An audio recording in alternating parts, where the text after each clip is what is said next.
Hey, you're watching Rockin' and Rollin'. I'm sorry, it's windy. It's Oklahoma.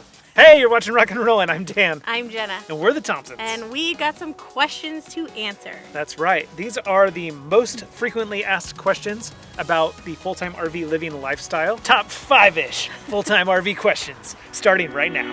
Rockin' and rollin', life rocks when your home rolls. We have a disclaimer. Our experience is not going to be your experience, but we're going to share with you the things we've learned and the things we've experienced. And we tried to narrow it down to 5 questions, but we're like 5-ish. So Yeah, top 5-ish full-time RV questions. you sound like a commercial. Start right now, or like a DJ. On this episode of Rockin' and Rollin'. So the number one question we get asked, which I think is the most boring, so we're answering it first. Yes. How do you do laundry? Because we don't have laundry in our rig. Well, firstly, let's answer why don't we have laundry in our rig? How about you answer why? So, RV washer-dryer combos are not efficient at all. They're very small. You can only do like a pair of socks at a time. And you have to be on full hookups, so boondocking while doing laundry out of the question anyway. Yeah, anything that sucks out that much water, And power, yeah. not good. And so we like to boondock a lot, so that's already reason number 1. And storage. Precious, precious storage. Storage is another issue. And then lastly, we just don't want to spend all day, every day doing laundry. Right. Okay, like I said, they're not very efficient. Stuff doesn't get super clean, stuff doesn't get super dry, and you just have to be running it and babysitting it nonstop.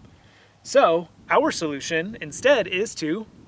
I mean, I feel like every time somebody asks me that question, I'm like, do you not know that there's laundromats? Yes, laundromat. Good old-fashioned So, laundromats. Back to my laundromat. college days. Laundromats, sometimes we'll just go somewhere in the city. I'll look up the best, nicest, cleanest laundromat. And sometimes we just go when we're in an RV park in between boondocking. It's part of our refreshing. We'll dump our tanks, we'll refill our freshwater tanks, we'll get all the laundry out of the way, and then we can go back to a week of boondocking. So the awesome thing about laundromats, I know they cost some money, they are incredibly efficient. They're the big commercial ones. You can do all of your laundry at once and have it all done in an hour. It's like 20 minutes for a wash and 30 minutes for a dry. I know, shocker. I don't And- separate my whites and my colors and nothing. I just throw it all in there. Shove it all in. Those commercial size, just as much as you can fit. That's the rule. I know right? there's some wives out there cringing, some moms cringing at me. Look at this shirt. Fresh salsa stain. No problem.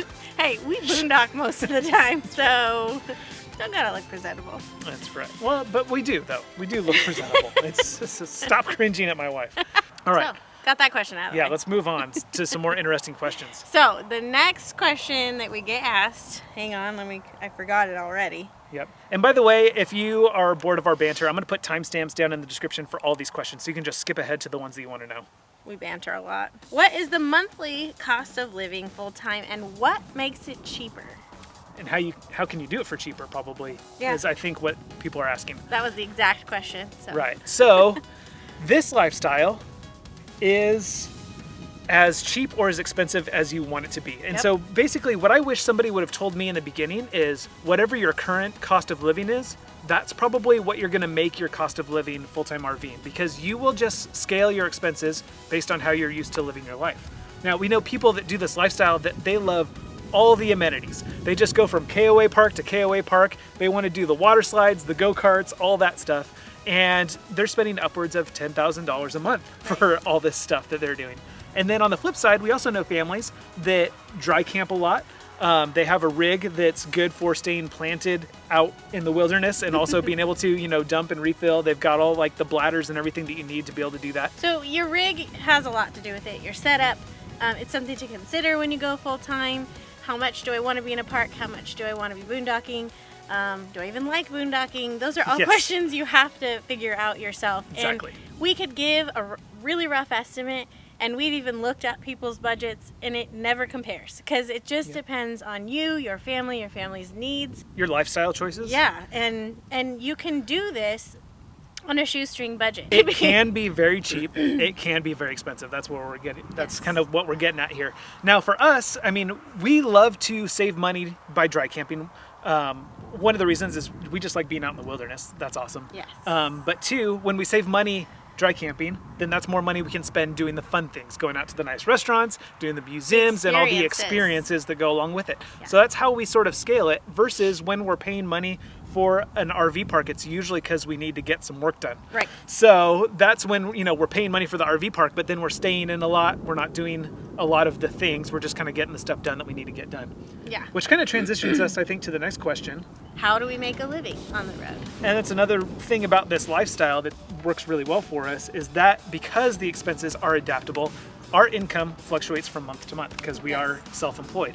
And those of you that watch us, you already know that we make our living as YouTube influencers. So we have this channel. Not from this channel. We have this channel, but my main breadwinner channel is my other channel, Guns and Guitars, which I do from the road.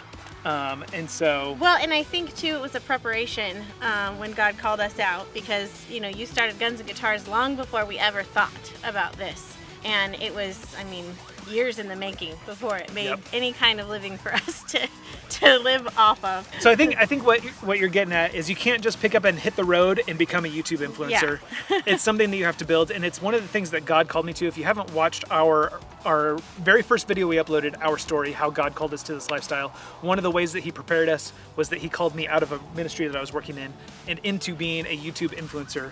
And we didn't know why at the time, but we did that. We were obedient, and then he blessed that channel. Yeah, but what I wanted to say this. about that was that we were in a home while you were doing that. You had other jobs on the side. It wasn't like we had your full-time income as well. Right. It wasn't like instant income. It was a process, and it's a lot of work. Yeah, lots of people think that because they see other full-time RV people making their living on YouTube that they can just hit the road and that's how YouTube's going to start paying the bills. And it's not really how it works. It's not. So, unfortunately. Yep. How do you make time for your marriage? Well, if I'm being honest, there's some room for growth in that department.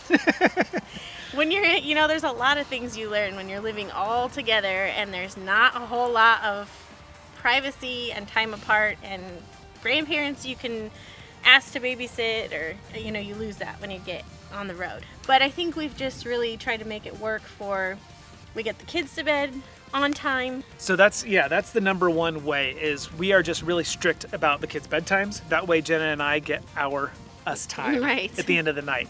And so whether that's us just hanging out together, playing cards inside the motorhome, or if you watched our top 5 RV accessories video, you saw that we have a camera where we can keep an eye on the kids if we want to go have a campfire outside our rig, for example. Or if we made friends with the neighbors in the next campsite over and they want to hang out after the kids are in bed, we have the opportunity to do that as well. But that definitely starts with the strict bedtime, because if we let the kids stay up late, then we have no time for us. You know, whenever we're with family or we're in town with family, we take advantage of that to the fullest, and we try to do as many date nights as possible. That's right. So it's kind of like we save it all up for our date night out. Yeah, we drop off our laundry and our kids, and we're like, see you later. Just kidding. No, it works for us because we're both on the introverted side, and so the date nights in actually really are great. They're energizing. Play for us, video games, we play cards, whatever, you know, it works out. It could be better. It could be better. We're still working on that. Those are a couple ideas that have worked for us so far. And obviously, you know, you're going to have to figure out what works for you. Right. So, and we're still figuring that out. The next question is, what is the most challenging part about living on the road? And I'm going to let you answer for you, and I'm going to answer Okay. mine. Who's going to go first? You go. Okay. Rock, paper, scissors. So the most challenging thing for me about this full-time lifestyle has been learning to live minimally and flexibly. Is that a word?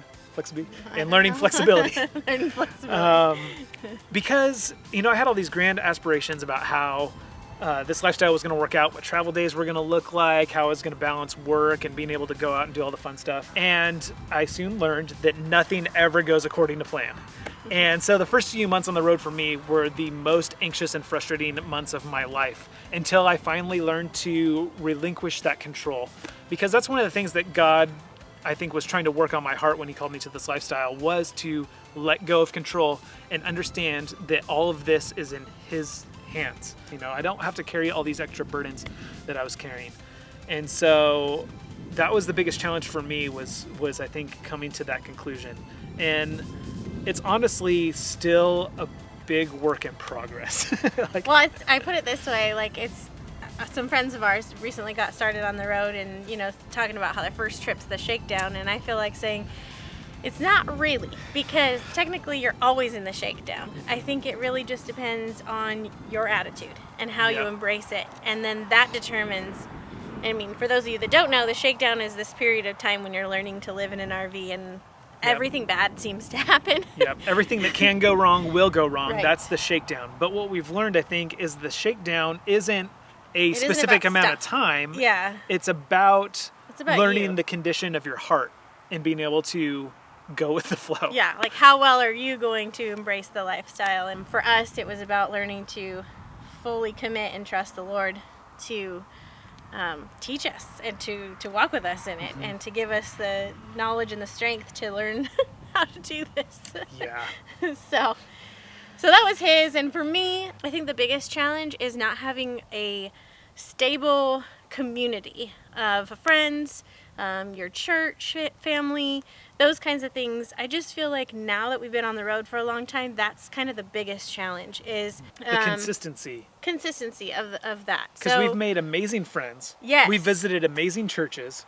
So there's definitely positives or benefits and drawbacks. Right. But you don't have like the same Bible study that you go to every week. Right. You don't have the same soccer practice that you go to every week. Right. You come into a new church and you're always the new person. You don't know all the people. And, while we've made amazing friends on the road, we don't get to see them all the time. Being able to have a home base where you can go back to and stay for a little while and let yourself have community, be filled up with your friends and your family, that's been a challenge. And we're still trying to work on that.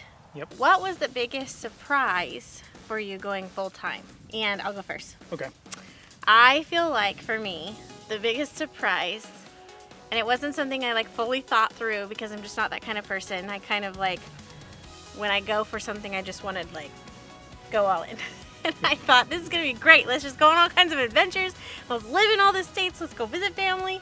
And I think the first time we were hit with strong wind in the RV was the first time it dawned on me that I felt a sense of insecurity in the rig that I'd never felt when I was in a home.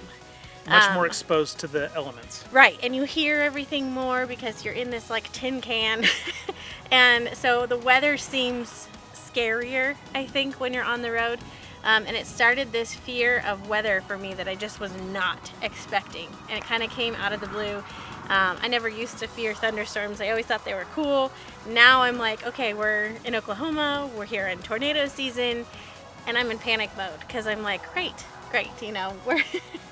we're here in tornado season. What's going to happen?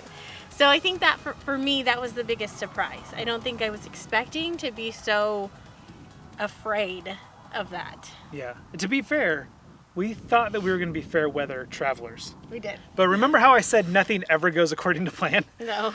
You might be headed to a place that has good weather, and then say your truck breaks down and you have to boondock in an abandoned parking lot in 19-degree weather. Yes. So, for example, I mean, not speaking from experience. Also, I mentioned that we're trying to live this lifestyle that God called us to and go and be at the places that He called us to, and that's not always the places with the best weather either. Right. So, Or you get stuck in Oklahoma for 4 months because your husband injures his feet. yes, And then you're there through the months that you weren't planning to be. hypothetically speaking. So I think that was the biggest surprise for me. For me, the biggest surprise was I was the one that was super hesitant to take on this lifestyle from the get-go. And I told you how in the first few months I was super anxious and frustrated all the time. So the biggest surprise for me is that once I had that reprogrammed mindset from the shakedown, I actually love this lifestyle. I never thought that this would make me come alive, but I love it. And so now with the, fears of the weather, one of us is contemplating moving back into a stationary sticks and bricks home, and One of us is not ready. and one of us wants to do some more traveling and go do more fun stuff and see more things. So, But the funny thing is, it's really worked on who we are as people in the Lord, and I feel like for me, it's realizing that there is no sense of security in a home. There's no sense of security. This doesn't provide my security. My security rests in the Lord. Yes. And I think that's for me, what that's taught me, and then his biggest surprise has taught him that he has to let go. That I can let go, Right. and that God is in control. So Right. yeah, it's funny how the biggest challenges have also turned into the biggest surprises. I Biggest guess. blessings, which leads us to the next question. Oh, How really? convenient. Wow, it's almost like we put these in order so that they would flow together well. What is the biggest blessing of going full time? I feel like there might be too many to list, but we're gonna try. Just we're the gonna biggest. We're gonna name Only one biggest. all of them. Being able to connect with old friends and family that you wouldn't necessarily make the effort to go visit because they're 3 states away, and they're, like for example, like an old college roommate or a friend from high school, the kind of people, that, you keep in touch with them on Facebook or whatever, but then you wouldn't necessarily like plan an airplane trip to go spend a few days Right, with them. or family that moved away, Yeah. things like that. So being able to connect with those people has been a huge blessing. And Yeah. probably the biggest blessing for me, I'd say. My biggest blessing, I would say, is being able to be with your family all the time. And Yeah. people always say, like, doesn't that drive you crazy? Like living with your husband and your kids all the time? Yes, the answer is yes. Yes. But it's also the biggest blessing because he's not off at work all the time. I'm not off at work all the time, Yep. which we were in our sticks and bricks home. Mm-hmm. And we didn't get to see the kids were off at school. We didn't Yeah. get to experience, I am now their teacher. I get to see them learn. I get to see them grow. I get to see them experience life. And that is a huge, huge blessing to be able to be on this journey with them and have them grow up with mom and dad adventuring with them. That's been a huge blessing. Last question is, do you have any regrets? Do we have any regrets? Answer on 3. 1, 2, 3. Yes! Just kidding. My biggest regret was trying to do a cool question and answer thing just now with my wife. Should have known that My she biggest wouldn't play regret was nice. starting a YouTube channel with my husband. Ouch. Gosh. Nope. I'm editing this video. It's over. Okay. Do we have any regrets? For real, though. For real. I don't have any regrets at all. No. We don't have any regrets. And the answer was supposed to be no, not one. Yeah. Not one regret. I do kind of regret selling Thunder Truck. You've been a good truck for us. You've been very strong. You keep being strong. I know. Thunder's been such a good truck for us, huh? For real, though. For real. real. They're good. Honestly, not really. Because I feel like everything that's happened to us has led to where we are now. Be it good or bad. It's all taught us something and helped us grow. And if we hadn't done this, we wouldn't have experienced this much growth and this much quality time That's and right. this much blessing and the many friendships that we've made along the way. That was also another blessing of this life, is being able to make friends we would never have met before, friends across the country. So these were some answers to questions that I think, obviously, that you guys asked, but also just answers that we wish that we had known before we started. And if you like these kinds of videos, if you want to see more videos of this type of thing, let us know. Down in the comments. Let us know. What kind of Right videos there. you want to see. And if you want to know more about some of the stories that we alluded to, like our truck breaking down or me busting my feet in half, then in half. definitely hit the subscribe button and check out some of those other videos on our channel. Click those iCards. Until next time, remember that life rocks. When your home rolls.